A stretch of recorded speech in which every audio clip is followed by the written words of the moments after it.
Let me start with a hard question. What if the reason you're stuck in life is because you're too nice?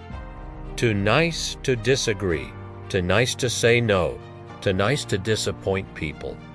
So you smile, you agree, you sacrifice your time, your energy, and sometimes even your dreams, just to keep the peace. But here's the uncomfortable truth. Most people never realize a life spent trying to please everyone eventually pleases no one, especially you. And the most dangerous part, people-pleasing doesn't look like weakness. It looks like kindness. It looks like loyalty. It even looks like love. But beneath all of that, it can quietly destroy your growth, your confidence, and your future. Today, we're going to talk about why people-pleasing is holding you back and how to break free without becoming selfish or rude. Let me paint a familiar picture. Imagine a young man named Emeka in a small town in Nigeria. Emeka is hardworking, smart, full of dreams. He is known as the nicest person in the neighborhood. Everyone loves him, not because he's the most successful, but because Emeka never says no. One friend says, "Emeka, help me with my business this afternoon." He says yes. Another friend says, "Emeka, escort me somewhere." I say yes. Another says, "Emeka, I need a small loan." He says yes again. Look, at this rate, if a neighbor asks Emeka to help them count the grains of rice in their pot, he'd probably grab a chair and start counting. By the end of the day, Emeka has helped 10 people. But he hasn't done a single thing for his own goals. And that's the trap of people-pleasing. You become busy, but not productive, loved, but not fulfilled, available to everyone, but absent from your own dreams. But here's the deeper issue. People-pleasing slowly teaches you something dangerous, that your worth depends on how useful you are to others.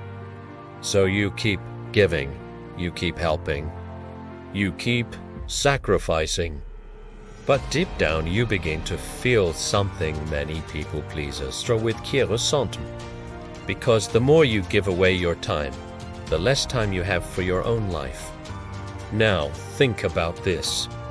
Some of the most successful people in the world are not successful because they are the nicest.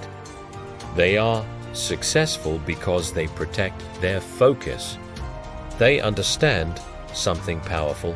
Every yes you give to the wrong thing is a no to the right thing.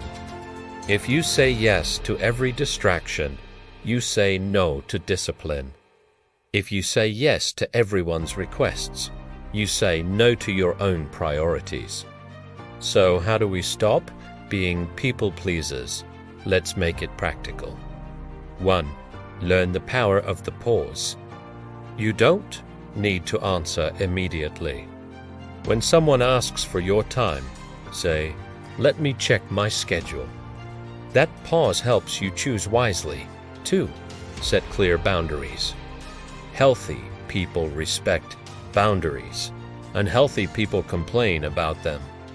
But boundaries are not selfish. They are self-renation. Your bank account will actually thank you for it. 3. Remember your mission. Every person watching this video has something inside them, a dream, a purpose, a calling. But purpose requires focus, and focus requires the courage to sometimes say, "I can't help right now." Kindness is powerful. Helping others is beautiful. But kindness should never require you to abandon yourself. Your dreams matter too. Your goals matter too. Your life matters too. And sometimes the most powerful step toward growth is a simple sentence. "I'm sorry, I can't." not out of anger, not out of selfishness, but out of respect for the life you are trying to build. If this resonated with you, show some self-love by hitting that like button.